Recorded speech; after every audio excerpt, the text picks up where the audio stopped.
Okay, thanks everyone. And again, thank you for making it to the last session of the last day. You each deserve a gold star. And hopefully by the time we're done, you'll think we've saved the best for last. So my name is Nimi Reichenberg. I head security operations, product marketing here at Google Cloud. Hi, I'm Wendy Wilner. I'm a product manager in Google Cloud. I work on the Google Cloud Security Operations portfolio, focusing on embedding AI into security detection and response workflows. And Nimi, let's do it. All right, so I tell a lot of jokes, mostly dad jokes. My kids actually bought me a shirt that says I keep all my dad jokes in a database. I actually own a shirt like this. And when it comes to AI, I'm actually used to tell this joke, which unfortunately I can't tell anymore because it's no longer true. But it went like this, right? It got a lot of laughs up until about 2 years ago.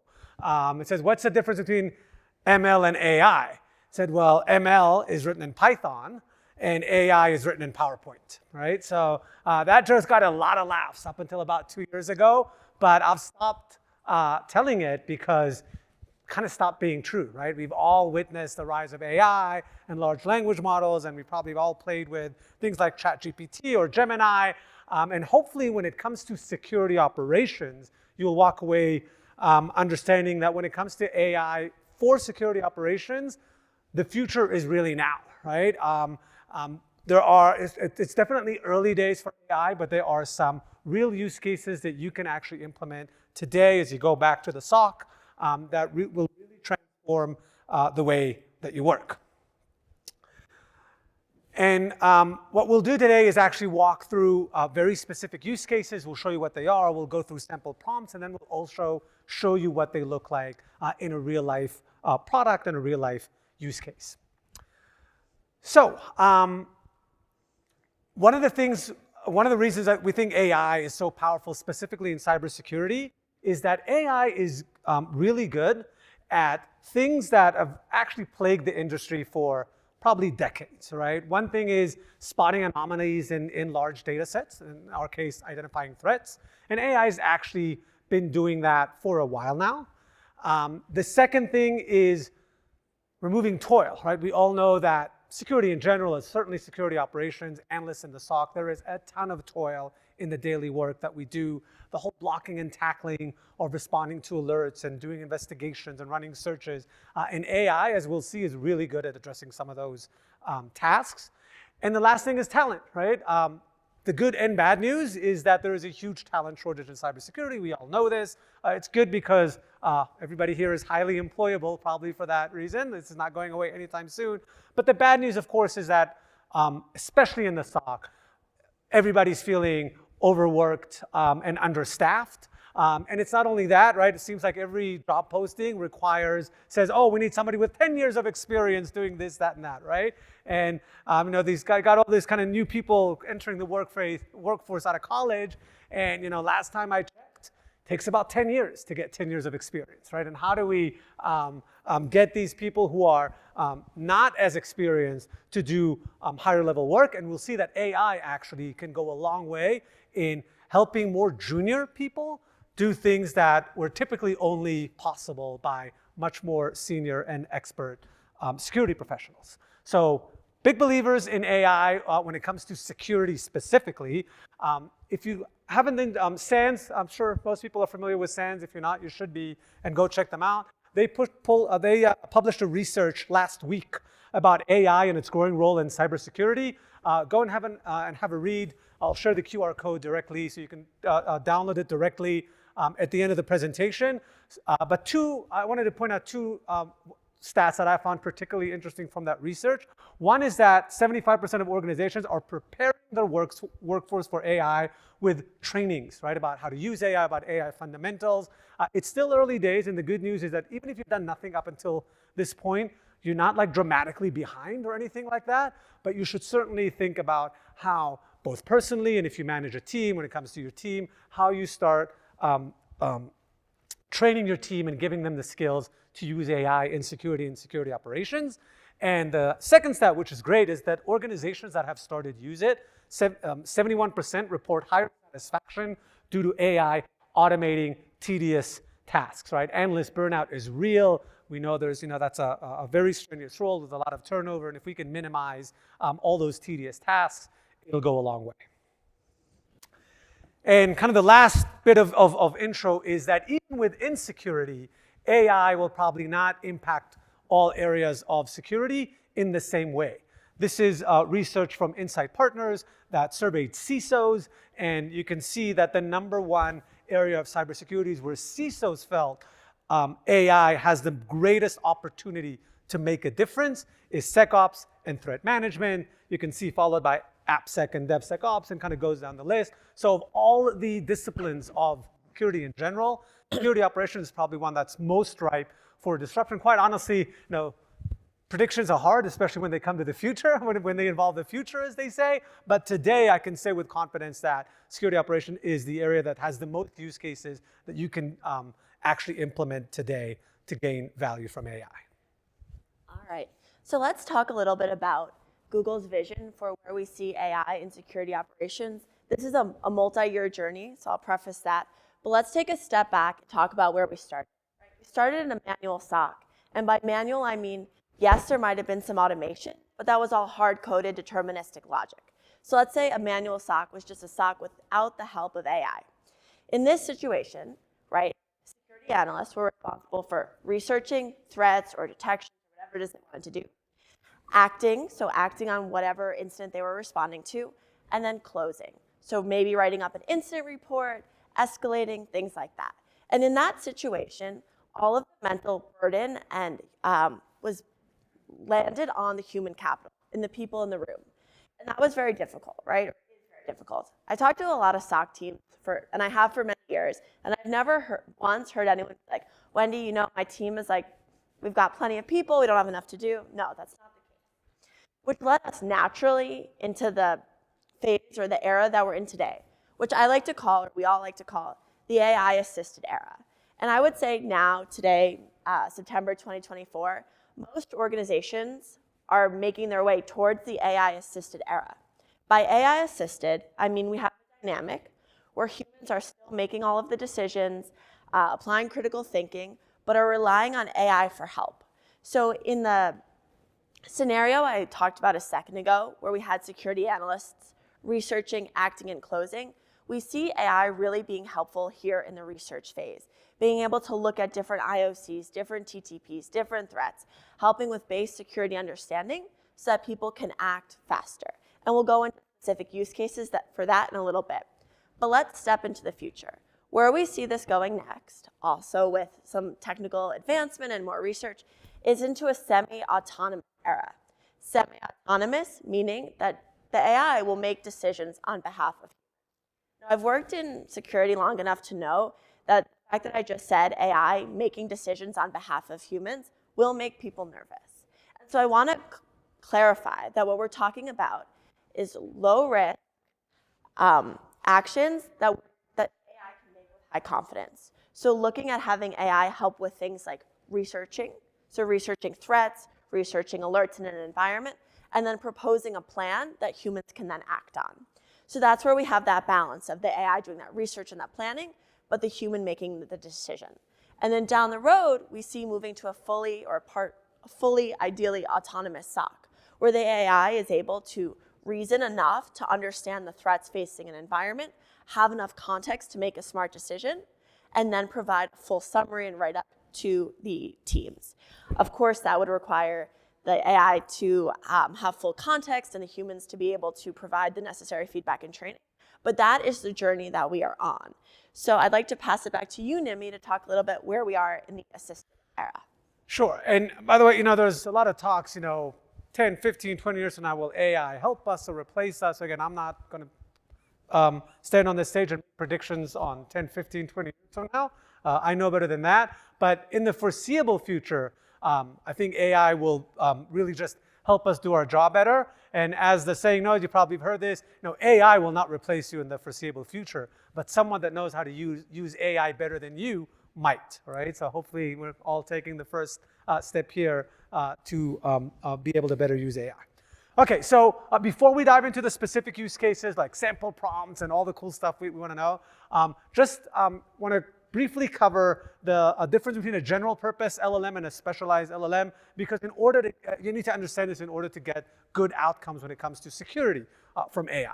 So we've all played, I'm sure, with general purpose large language models, again, like Gemini from Google or ChatGPT.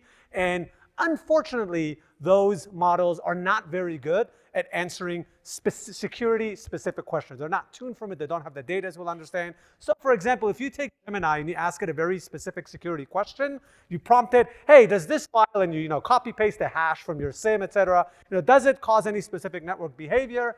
Unfortunately, you will get an answer like that. I'm sorry, I can't determine if this long hash causes any specific network behavior without significantly more information. So what do you need in order to leverage AI for the use cases that we're going to cover? What you need is an LLM that has been tuned for security, a specialized security LLM. And what makes a specialized security LLM? So here's an example of one specialized security LLM, which is SecLM by Google. Obviously, you want to do things like, hey, is this, you want to prompt things like, is this file malicious? Which threat actors can steal my Gmail credentials or find invocations of PowerShell on my network? What you need is a couple of things. First of all, you need the LLM to have access to data that's usually not in the public domain. In SecLM's case, we actually feed it all the threat intelligence that you find, for example, in our threat intelligence products, but everything that Google knows about threats, from Mandiant investigations, the virus total repository, and lots of things that, again, that are not in the public domain that we feed it. CVEs are fed into that language, which are typically public. The MITRE ATT&CK framework, because you want to ask questions about MITRE ATT&CK. So that's fed as well. And then there's the model, which is typically based on one of the standard models, like Gemini. But then there's specialized models on top of that.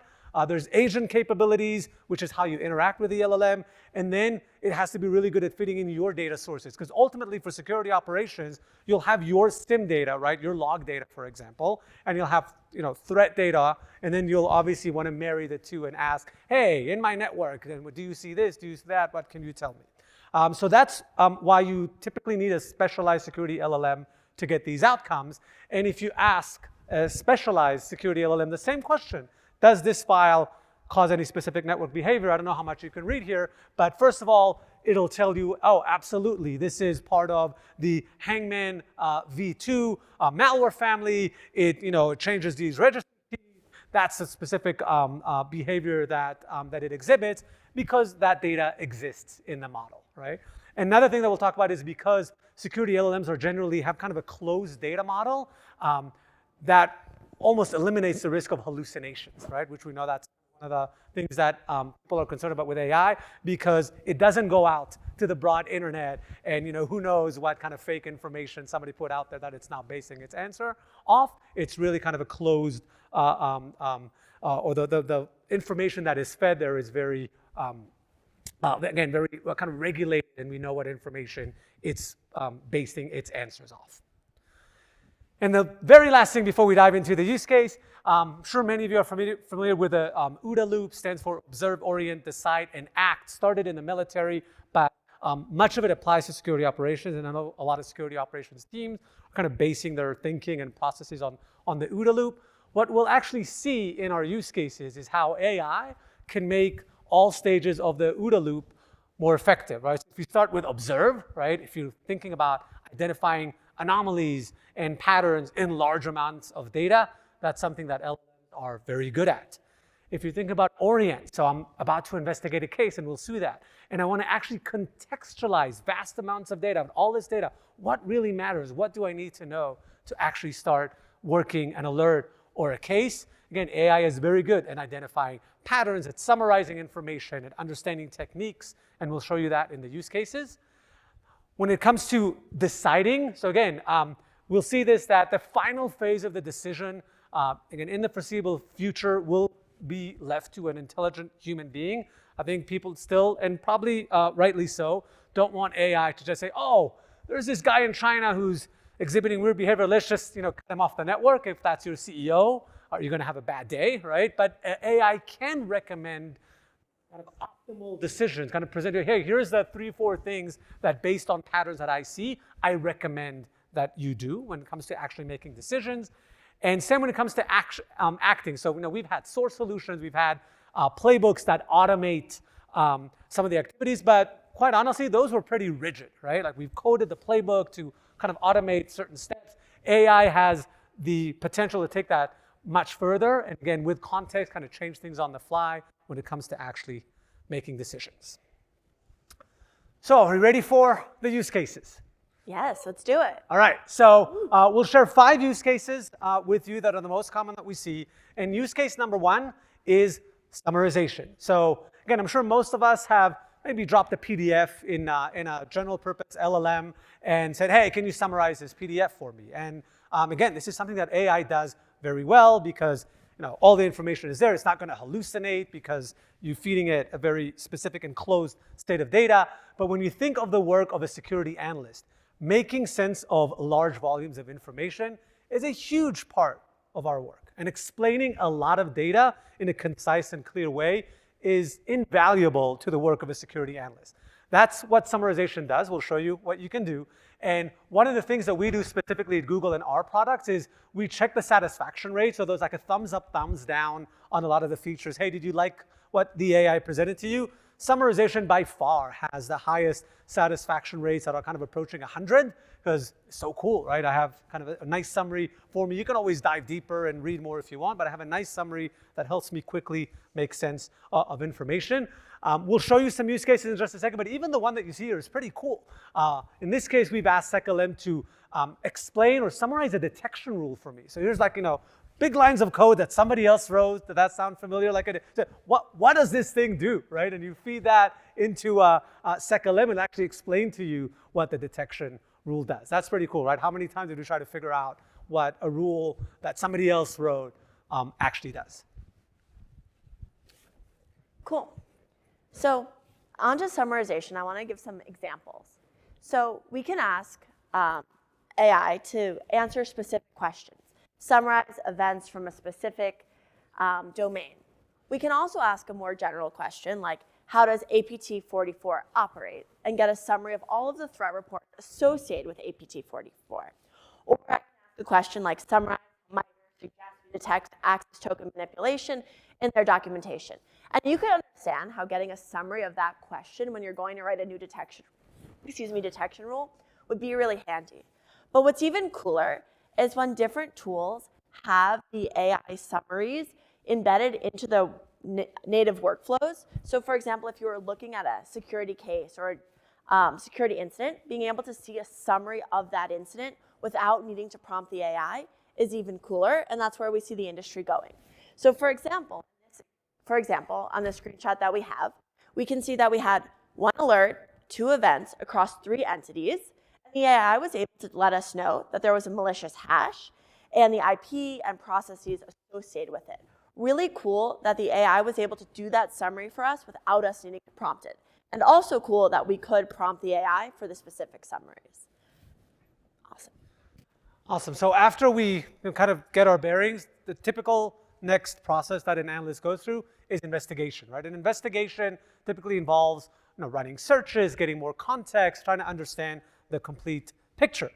Typically, that would involve a lot of search queries, right, in your SIEM. And as we know, those search queries, typically there was a very specific syntax to whatever tool that you're using that you have to know and have good command of to run those searches. With AI, we talked about kind of leveling the playing field and making more junior people being able to carry out tasks that were typically only done by experts.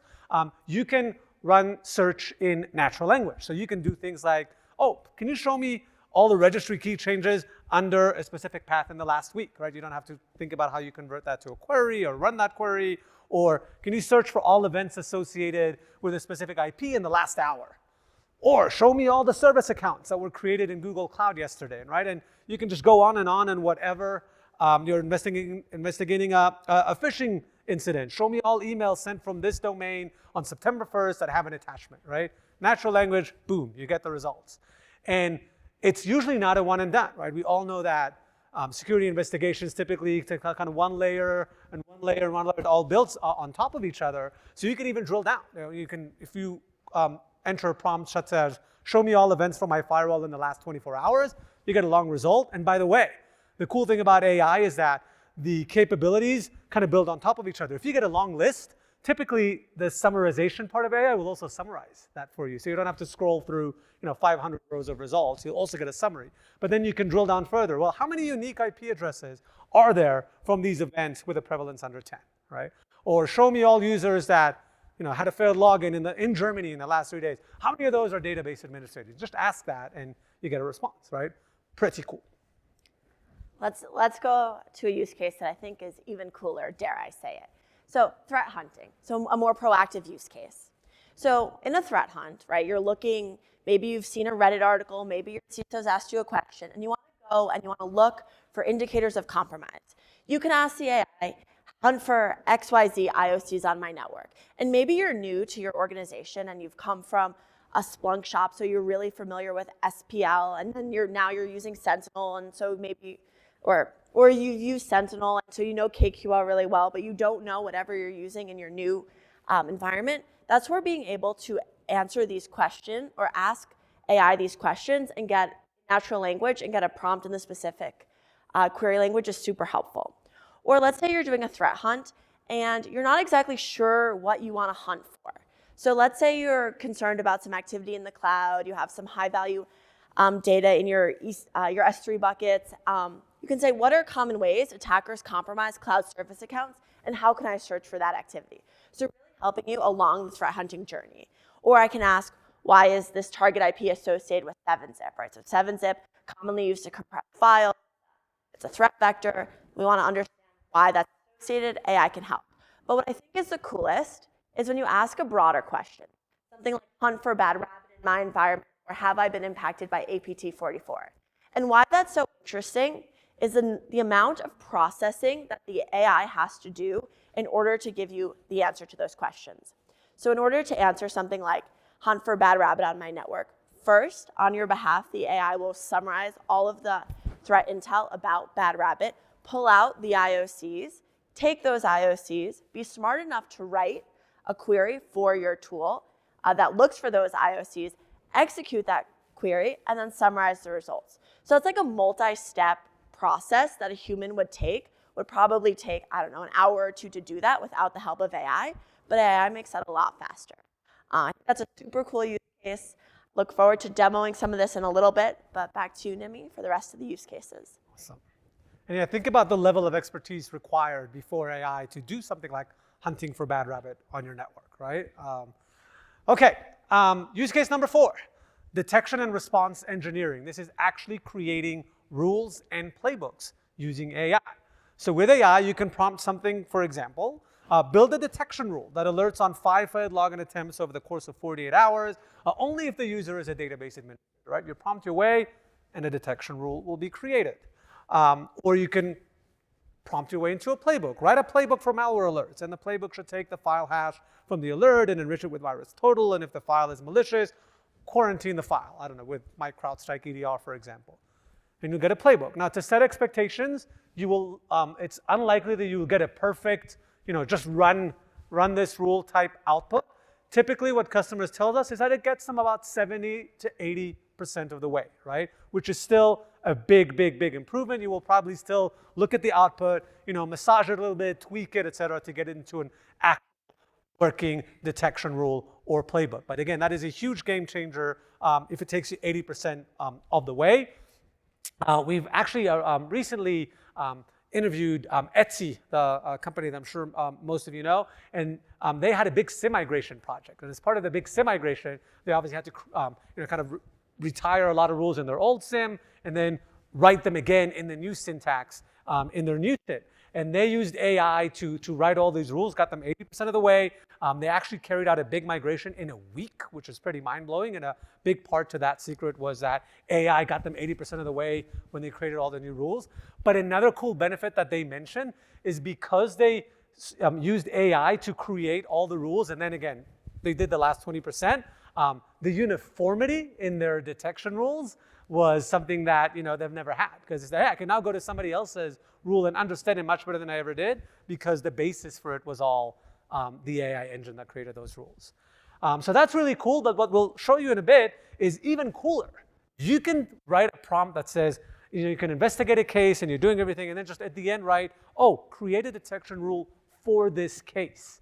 And what the AI will do is will go back to all the case data. It will understand the concept. Oh, this case was about, changed registry keys, and and actually based on all the context of the case and what the information was and what you, the queries that you did, build a rule from that alone, right? And again, if it takes you 70, 80% of the way, this simple prompt, create a detection rule from this case, that's pretty cool. And maybe we save the best for last, which this is, I think, a pretty mind-blowing use case. AI can actually do malware analysis and reverse engineer malware. Now, this, of course, is a capability that is kind of, let's say, beyond the expertise of most security professionals out there. And I want to share this example. WannaCry, I'm sure everybody remembers. How many people were personally impacted, or your organization was personally impacted by WannaCry? Okay, few. Whether if you weren't, then probably you got pulled, say, hey, what are we doing about this? We need to stop this. Okay, are we impacted? Are we protected? So WannaCry was a pretty bad day for the industry until at some point, if you remember, they found the kill switch. They found the IP for the command and control, and from that point on, it was pretty easy to neutralize WannaCry. But until that point, a lot of damage has been done.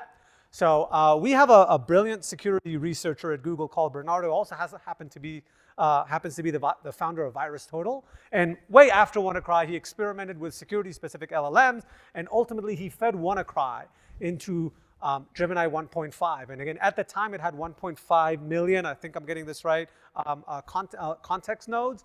Now it's up to 4 million, but the cool thing is instead of kind of dissecting it bit by bit, the context window was big enough to try to analyze the entire file. So they uploaded the malware, WannaCry, into Gemini 1.5, and it took about 30-something seconds, and it came up with this output, right? The verdict is malicious. It's a malicious file. What does it do? It reads a file called c.wannacry, and the file likely contains encrypted data. It creates this task. It creates these directories and files. It sets file attributes. But most importantly, I don't know if you can read the last one, it connects to a specific URL, and this is this long URL, which could be used as to command and control and data exfiltration. So within 30-something seconds of uploading that malware, AI was able to discover what it does, and most importantly, identify the kill switch. The QR code here is actually for an article that Bernardo wrote. If you want to really kind of understand this thing at a much more deep technical level, that is definitely beyond my scope. Recommend that you scan it, have a read. It's a great article about kind of the ins and outs of how this works and what Bernardo did to enable AI to reverse engineer pretty, a malicious piece of malware that made a lot of headlines in 34 seconds. And with that, those are the 5 use cases, but we're big believers that seeing is believing. So we're actually going to show you how some of these things work in real life. Let's do it. All right, so let's step through a demo of how we would use AI in an investigation. So, I'm going the wrong way. Let's see if it works. So here, in an example, we're looking at, this is Google SecOps, but this could be any tool. We're looking at a case, right? These are different security incidents that have been escalated and need to be investigated. Cases are composed of multiple alerts. Those alerts are made up of events. The 2 tabs across the top are each for different events. I'm just orienting you as we go. I can click on each of these events and try and understand why they were grouped together to be part of this case. Or I can use a summary of the content within the case that was provided by our AI tool. I could understand that there was an APT, a hash, and an asset associated. I get the details of the different alerts and events, and even suggestions of next steps to take. Now, this is a great start in orienting us into this case, but before we take actions, we're going to investigate a little further and head into one of the events. So here I'm looking at one of the events that triggered this case. I can see the entity details and different components that were extracted, and I can see that there was Hangman, which is a malware in this alert. So what I'm going to do now is hop into a threat intelligence portal. This one happens to be one from Google and Mandiant. And here we can go ahead and we can ask AI to help us understand Hangman v2. So I've entered a prompt, tell me more about Hangman v2. And in this instance, what we're going to do is we're going to get a summary of the actions and the typical behavior of Hangman v2. So the AI is summarizing all of the different threat reports about Hangman v2. It's citing its sources for me, and I can drill down. But because this is malware, what I really want to know is how does it persist in my environment? How does it act? How can I find out more so I can go ahead and take action? So I've asked, how does Hangman v2 persist in my environment? And I get another summary. I understand that there are some registry key modifications. I can see the key. I have the details. It's all explained here for me, easy to read, and I even have the sources down below. So what I'll want to do is I'll want to take the details, the IOCs, the key. I'll grab that in a second after I finish reviewing the sources. And I want to take that and I want to do a search and understand if I've seen that in my environment. So here I'm taking the registry key, and we are going to copy that and head back into our detection and response platform. So here in Google SecOps, access to Gemini and SecOps, which is our AI-powered assistant. It's accessible from anywhere within the platform, and it's backed by SecLM and other Google models, but that's just the Google way. There are, I'm sure, other tools. So here, what I'm going to do is I want to find events associated with registry key modifications. So here in natural language, I can find registry key modifications, and I can pull the key that I found from the threat intelligence portal. And so here what it's doing is taking my natural language prompt and turning it into a query in the query language for this tool. So again, I didn't need to know the logic. I didn't need to know the ins and outs of this query language. And I was able to generate the query and run a search. So here we'll get events back to understand if there was any registry key modifications. So executing the query from the AI, and here we have 14 events. We can see they're associated with the Microsoft Windows system, and we do have the registry key modification events. And sure, I could go through all 14 events and understand the details, but it's nice that I have that summary there for me. I can see here the registry key, and I want to understand the scope of this. So we've seen the registry key that's been associated with the Hangman. So I want to say how many hosts are associated. Has this spread through my environment? I can see there's one unique host, which is that Lin miner, which I saw earlier in my summary. So the AI is really helping to expedite this process. I'm able to do all of this action in natural language. Now I'm going to write a rule to create detections for this behavior in the future. So if we have registry key modifications in the future, we want to be alerted.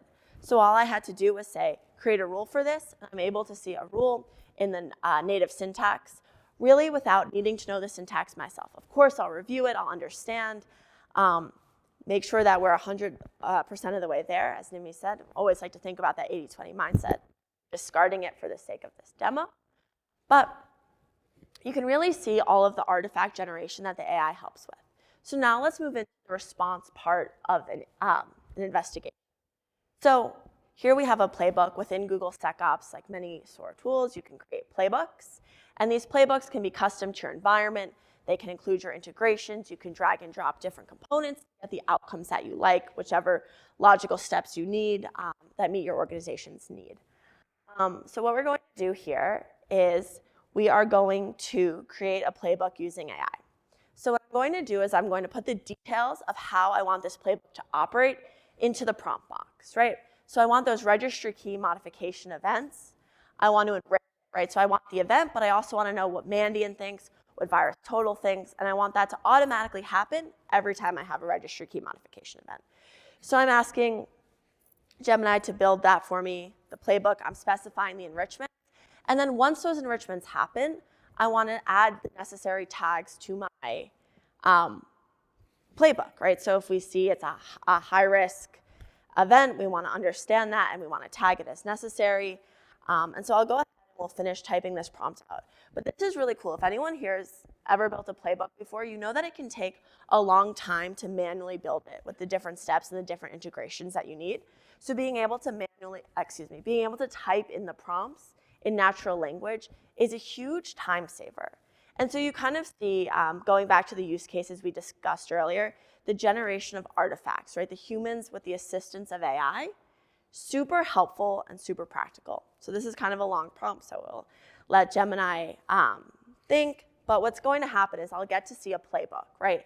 And I'll likely, if this was not a demo environment. We were really in the SOC. We might want to alter the playbook, but it gets us, as Nimi said earlier, 80% of the way there, and really is a good start.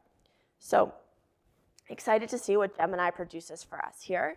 And it's really a good example of how you can use AI across your workflow. Okay, so here we've got our playbook generated, and we can see it's a fairly complex playbook with multiple enrichments. We've got the virus total that we wanted. We've got some Mandiant integrations, and then we have that decision point. So depending on how malicious the IOCs in that the events were, we have different decision points. So really helping analysts make all the content that they need faster. So one good example of how we can use AI for investigation. Now, Nimi and I say practical use cases because we do have many organizations that are leveraging this technology. We have thousands of monthly users. So I would say these are practical, people are using them, and it's exciting stuff. So let's close out mine with a threat hunting use case. So here, let's say I wanted to take a more proactive standpoint, not start with a case, but start with a threat actor group. In this case, we will do APT 34. So what do you know about APT 34? And I can ask this question to the AI. Again, the AI is going out and summarizing all of the threat reports. So in the last example, we used AI within a threat intelligence platform. Here we're doing it directly from the detection platform, different option, different workflow, depending on what you'd like. So here we're saying, what do you know about APT 34? Now in the back end, we're reviewing all the threat intelligence research, or not we, but the AI is. It's understanding the different IOCs, pulling them out, and what we're going to understand once it finishes is the matches in my environment. So here I have a summary of APT 34. I can see it's a cyber espionage group. It's connected to Iran. We have different details about how it normally acts, who it normally targets. And we have the IOCs in our environment that it matches. So here I'm going to now run a search to look for those IOCs. So I just clicked the here's the search button. And that's really cool. That's the AI recommending next steps for us. So the AI is able to say, hey, I see that you've pulled out these IOCs. Let's run a search. And then it summarizes the search results for us. So really being a partner and an assistant along the way. So within this search, I could have looked through all 67 events, but here I can see we have mostly process launch and network connection events. And I'm going to filter it a little bit more to understand the different host names. Really the point being that the AI is able to help us all within natural language and even recommend things for us to do. So now we have 2 network connection events that we've drilled down that are associated with APT 34. I have the 2 hosts. But I want to just make sure that APT 34 is actually known to use network connections as a way to, as part of its malicious activity. So I can say, does APT 34 use network connections in their activity or in their attacks? And go ahead and ask that. Really having this multi-turn conversation with the AI as I go. So we'll get another piece of coaching from the AI tool around if the network connections are used. So again, an interesting mix of use cases around having the AI help us both generate the content, like the security-specific searches, and then being able to answer questions around like threat intel. So here again, we have APT 34 does network connections, and now we have other indicators associated with APT 34. And what I'll want to do is I will now want to write a rule for those network connections. So here I'm just grabbing some of the content to copy and paste. But I'll go down here and I'll write a rule. And sorry, actually I apologize. Search. We'll write a search for the events associated with that. So we want to summarize, or we want to drill down a little bit further to get events associated with that IP address. And we will run our search. And again, we'll get a summary, which is again helpful. Or we'll get the search, we'll run the search. And so here is an example of where we've written the search. But before we run it, we want to expand the time frame, right? So we want to tweak the search. And oftentimes, if you write a search, the first iteration is just a draft, and you want to make tweaks. The AI is smart enough to help you, to follow along that thought pattern. So if you want to make tweaks, you can. Here we will run the search one more time. And we get 6 events back. We'll again take a look at the events, kind of the normal flow of an investigation, really drilling down. So we've run the search. We have the events associated with that IP and that host, and now we're generating a summary. So again, we have more process launch events. We know that there are 4 alerts. We have details about them, and we can continue to drill down. But I think, and here we'll do another filter, I think you can kind of take away the point here from, maybe we'll stop it here for the sake of time to leave time for Q&A. But the point here really being that AI helps along the way as you need it and on demand. A really great way to save time and maximize your resources. So that is what I've got. Nimi, Cool. to you. Yeah. So, okay. So by the way, as you noticed, we never wanted to be at the mercy of the demo god. Yes. So it was kind of like a running video. But I want to assure you that everything you saw in the video we recorded directly off a current version. There's no smoke and mirrors. Everything that you saw, you can do today.